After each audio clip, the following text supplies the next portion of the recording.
sell some of those other ones. Hey guys, welcome back. Best Whiskey, Food and Booze again. Wanted to break down some of these bottles that I brought for you guys. I think you all know by now we're big Whiskey Blendery fans.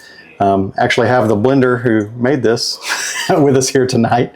This was a 3-barrel blend. Ended up being a 4-grain, which is pretty unusual for the Blendery.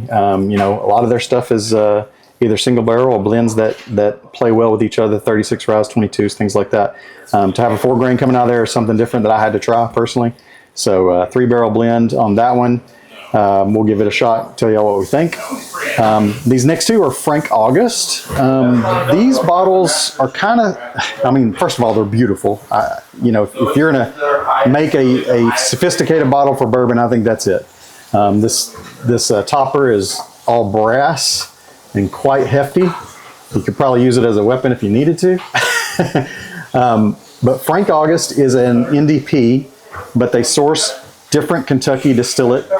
And from what I understand, they're very hush-hush, but the selection committee and the people that actually blend this are, from what I understand, like the who's who of Kentucky royalty as far as whiskey goes. And that allows them some fantastic barrels. These are actual small blends. You know, there's no legal definition for small blend or small batch, but from what I understand, they don't do anything over 35 barrels, which is pretty small in Kentucky. Want to kind of give these a shot and see how they are. I would consider these kind of artesian whiskeys, and the fact that, you know, that they are small blends and they have access to things that other NDPs don't makes them kind of special. So we'll give it a shot and see what they are. OCD. This is Glens Creek. Is the distillery. It's a storied distillery. This is actually the Old Crow Distillery, which is where the OCD comes from. And the guy that runs this, I believe his name is John. He is eccentric for sure.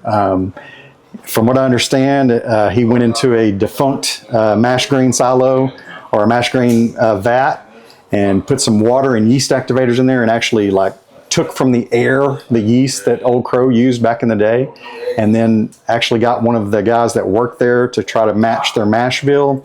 So this is the closest that you're going to get to vintage Old Crow Distillery. If you know Old Crow, it's a very, you know, historic and storied brand in Kentucky. Probably at one time one of the highest selling whiskeys.